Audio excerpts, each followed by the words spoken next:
Let me say this very clearly before we go any further.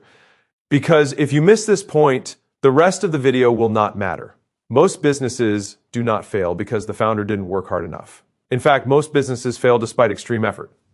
Long hours, late nights, stress, sacrifice, missed family time, missed sleep, missed peace, and still failure. That alone should force us to question everything we have been taught about success in business. From a very young age, we are programmed to believe that effort guarantees results. Study hard, you pass. Work hard, you get promoted. Obey the rules, you are rewarded. That logic works perfectly inside systems that are already designed and controlled by someone else. School is a system. Jobs are systems. But business is not a system. Business is a market, and markets do not reward effort. Markets reward value. Markets reward relevance. Markets reward clarity. This is the first mental mistake almost every new entrepreneur makes. They enter business with an employee mindset. They believe that if they show up every day and work harder than everyone else, success will eventually arrive. But in business, effort without direction is not progress. It is slow destruction. Think about this for a moment. There are shopkeepers who open their shops early in the morning and close late at night for years.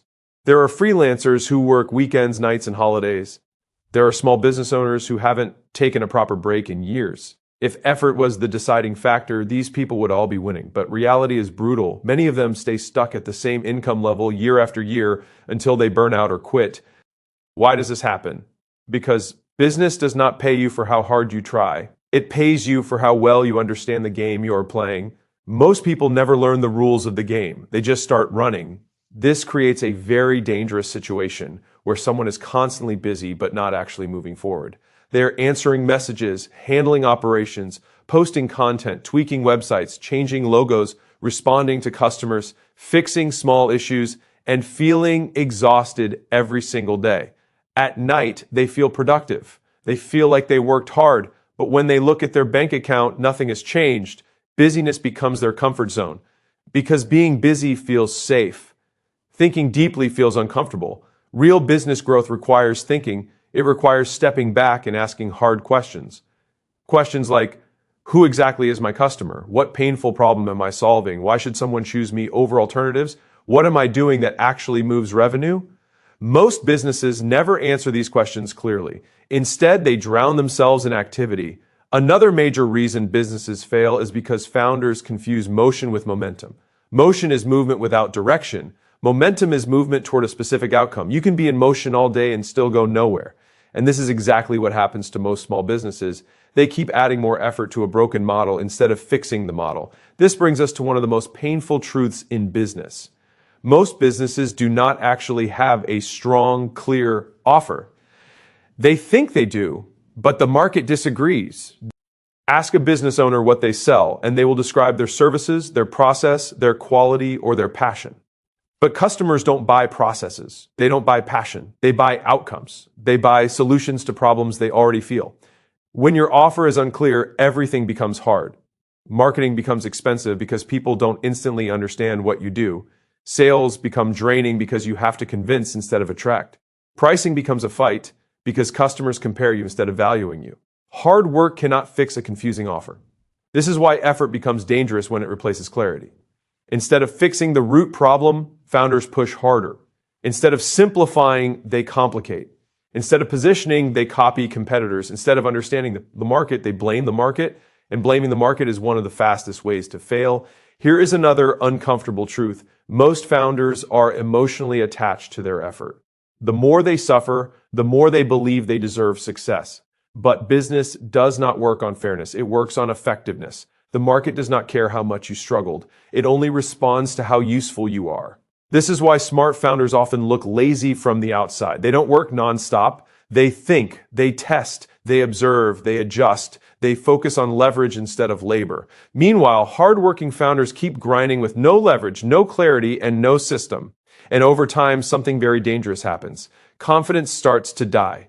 At first, they are motivated, then confused, then frustrated, then exhausted. Finally, they quit.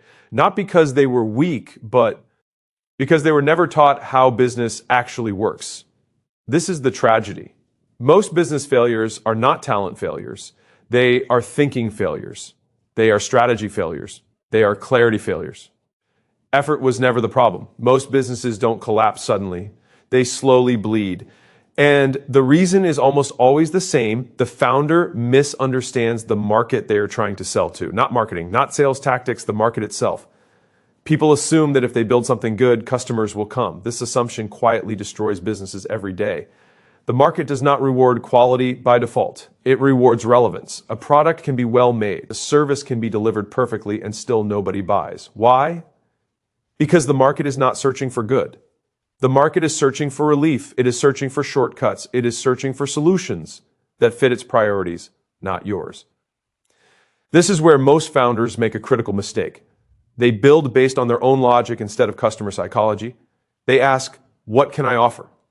Instead of asking what is already painful, urgent, and expensive for the customer. That difference seems small, but it decides everything. When demand is weak, no amount of effort saves you. You can post more content, run more ads, make more calls, work longer hours. But if the problem you are solving is not urgent, the market will always delay buying. And delayed buying kills cash flow. And cash flow kills businesses. This is why many founders feel like they are constantly pushing a heavy object uphill. Every sale feels forced. Every client feels difficult. Every month feels uncertain. They assume they need better marketing, but the real issue is that they chose a weak demand problem.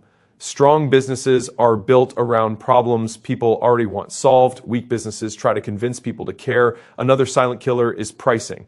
Most businesses underprice, not because they want to be cheap, but because they lack confidence in their value. They look at competitors, panic, and price lower. They believe low price will attract customers. Sometimes it does, but it attracts the worst kind. Low pricing attracts price-sensitive buyers. These buyers complain more, respect you less, and leave faster. Worse, low pricing creates a volume trap. You need more customers just to survive. That increases workload, stress, and operational chaos. Founders end up working harder for less money and think the problem is scale, when the real problem is price. Pricing is not just a number, it is a signal. It tells the market how to treat you. When pricing is wrong, everything else becomes harder. Marketing needs more volume. Sales need more convincing. Operations become overwhelming. Profit disappears. And without profit, a business has no oxygen. Many founders are afraid to raise prices because they think customers will leave. But customers leave anyway when the business is unstable, stressed, and inconsistent. High-value customers care more about outcomes than price. Low-value customers care only about price. The question is, which customer are you building for? Another massive issue is that founders try to be everything to everyone. They dilute their message, their offer, and their brand because they don't want to miss opportunities. In reality, this makes them invisible. When you speak to everyone, no one feels spoken to. Clear positioning is uncomfortable because it requires saying no. No to certain customers, no to certain projects, no to certain money. But without positioning, the market cannot categorize you. And if the market cannot categorize you, it cannot remember you. Most failed businesses are forgettable, not bad, just forgettable. There is also a misunderstanding about competition. Founders either ignore competitors completely or obsess over them. Both are mistakes. Competition is proof of demand, but copying competitors without understanding why they win is fatal. Surface-level imitation leads to price wars and commoditization, and commoditized businesses die fast. Winning businesses differentiate at the level of problem framing, outcome promise, and customer experience.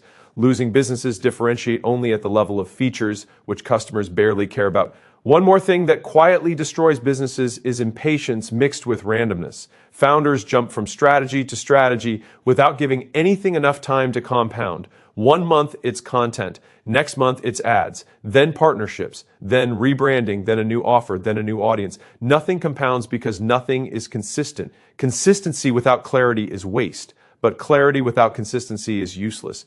Businesses need both. Most have neither. At this point, many founders start blaming external factors, the economy, the algorithm, the customers, the country, the timing. But blaming external factors removes responsibility, and without responsibility, nothing improves.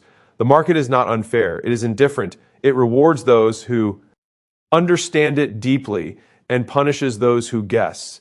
Even when a business has demand, even when the offer makes sense, and even when the market is real, many businesses still collapse. And this is where the problem stops being external and becomes internal. This is the part nobody likes to talk about because it forces founders to look in the mirror. Most businesses are not killed by competitors. They are killed by the founder's own thinking patterns. One of the most destructive patterns is emotional decision-making. In business, emotions feel logical in the moment, but they are almost always expensive later. Fear makes founders underprice. Ego makes founders refuse feedback. Impatience makes founders change direction too fast. And attachment makes founders keep broken ideas alive far longer than they should. A founder might feel busy, stressed, and overwhelmed, but those feelings are often self-created. They come from a lack of structure and a lack of priorities. When everything feels urgent, the brain goes into survival mode. In survival mode, people stop thinking long-term. They start reacting instead of planning. They start fixing symptoms instead of causes. This is how founders trap themselves inside their own business. Another major internal failure is the inability to make clear decisions. Many founders delay decisions because they want more information, more certainty, more confidence, but business does not reward certainty. It rewards speed and correction. Waiting feels safe, but delay quietly compounds damage. Cash flow problems grow. Team confusion increases. Opportunities pass. Indecision is a decision, and it is usually the worst one. There is also a very dangerous belief that doing everything yourself is a strength. In the early stages, this is sometimes necessary, but many founders turn it into an identity. They believe nobody can do things as well as they can. This creates a bottleneck where the business cannot grow beyond the founder's capacity. Everything depends on them. Every decision, every task, every approval. This does not create control. It creates fragility.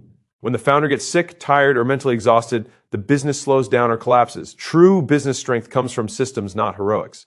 But building systems requires patience, documentation, delegation, and trust, things many founders avoid because they feel slower in the short term. Short-term speed often destroys long-term growth. Another internal issue is the addiction to motivation. Many founders rely on motivation to move forward. When motivation is high, they work hard. When motivation drops, progress stops. This creates inconsistency. Business does not run on motivation. It runs on discipline and systems. Motivation is emotional fuel. Systems are structural fuel. One disappears quickly. The other compounds. Founders who wait to feel ready rarely build anything meaningful. There is also a subtle but deadly problem. Founders confuse identity with business decisions. They take feedback personally. They see rejection as an attack on their worth. They defend bad ideas because they are emotionally invested in them. But business is not personal. The market is not judging you as a human. It is judging the usefulness of what you offer. When founders cannot separate themselves from their business, learning becomes painful. And when learning becomes painful, growth stops. Another thing that quietly kills businesses is the lack of clear metrics. Many founders operate on feelings instead of numbers. They feel like things are improving or getting worse, but they don't track what actually matters. Revenue per customer, conversion rates, retention, cash flow. Without numbers, decisions are guesses, and guessing is gambling. Hard work without measurement is blind effort. Then there is fear of visibility. Many businesses fail simply because the founder is afraid to be seen, afraid to post, afraid to speak, afraid to sell, afraid to ask for money. They hide behind perfection. They wait until everything is ready. But readiness is an illusion. Markets reward presence, not perfection. No one buys from businesses they don't know exist. Finally, there is burnout. Burnout does not come from hard work alone. It comes from hard work without progress. When effort does not produce results, the brain loses hope. And without hope, discipline collapses. This is why so many founders quit right before things could have worked. Not because the opportunity was gone, but because the energy was. Most founders don't fail because they were incapable. They fail because they carried the business incorrectly in their mind. If you look closely at the businesses that actually survive and grow, you will notice something very different about how effort shows up in them. These founders are not lazy. They work hard, but their effort looks different. It is not chaotic. It is not emotional. It is not reactive. Their effort is focused, intentional, and aligned with leverage. They don't try to do everything. They try to do the few things that matter most. Successful businesses understand one core truth: effort becomes powerful only when it is applied to the right constraint. At every stage of business, there is one main problem limiting growth. Not 10, not 20, one. When that constraint is identified and solved, growth follows naturally. When it is ignored, effort gets wasted everywhere else. This is where most founders finally start winning. When they stop asking, how can I work harder? And start asking, what is actually stopping this business from growing right now? Sometimes the answer is demand, sometimes it is pricing, sometimes it is positioning, sometimes it is operations. But the key difference is clarity. Clear diagnosis leads to effective effort. Another major shift happens when founders stop chasing customers and start designing value. Instead of convincing people to buy, they build offers that make buying feel obvious. They speak directly to a specific problem. They use simple language. They promise clear outcomes. They remove confusion. This is not marketing hype. This is respect for the customers, time and attention. When demand is strong, selling feels lighter. When pricing is correct, flow stabilizes. When positioning is clear, competitors become irrelevant. When systems are built, effort multiplies instead of exhausting the founder. None of this happens by accident. It happens because the founder starts thinking like a builder, not a struggler. There is also a deep mindset shift around time. Losing founders trade time for money. Winning founders build assets, content, systems, processes, brand, trust, distribution. These things compound. They require effort upfront, but they reduce effort later. This is why short-term comfort keeps people stuck. Long-term thinking feels slow at first, but it is the only way out of the grind. Effort without leverage keeps you busy. Effort with leverage sets you free. Another important realization is that clarity simplifies everything. When the business model is clear, decisions become easier. When priorities are clear, stress reduces. When metrics are clear, progress becomes visible. Most founders don't need more motivation, they need more clarity. Motivation comes naturally when effort produces results. This is why copying surface-level tactics never works long-term. One business grows with ads, another with content, another with partnerships. The tactic is never the secret. The structure underneath is. Without understanding your own market, your own customer, and your own constraints, tactics become distractions. At this point, something very powerful happens. The founder stops feeling like a victim of circumstances. They stop blaming the economy, the algorithm, or customers. They take responsibility without taking blame. Responsibility gives control, and control brings confidence. This confidence is calm, not loud. It is based on understanding, not hope. These founders don't panic every month. They don't chase every new trend. They don't burn out easily because they are not pushing blindly anymore. They are building deliberately. This is the difference between effort that drains you and effort that compounds. So if you are watching this and you feel stuck, tired, or frustrated, understand this clearly. You are not failing because you are lazy. You are not failing because you are incapable. You are failing because nobody taught you how business actually works. And once you understand the rules, the game changes completely. Effort is not your enemy. Blind effort is. When effort is aligned with demand, clarity, systems, and leverage, it becomes unstoppable. That is when businesses stop surviving and start scaling. That is when stress turns into confidence. That is when work starts creating freedom instead of consuming life. This video is not meant to discourage you. It is meant to wake you up. Because the moment you stop glorifying struggle and start respecting strategy, everything shifts. And this is only the beginning.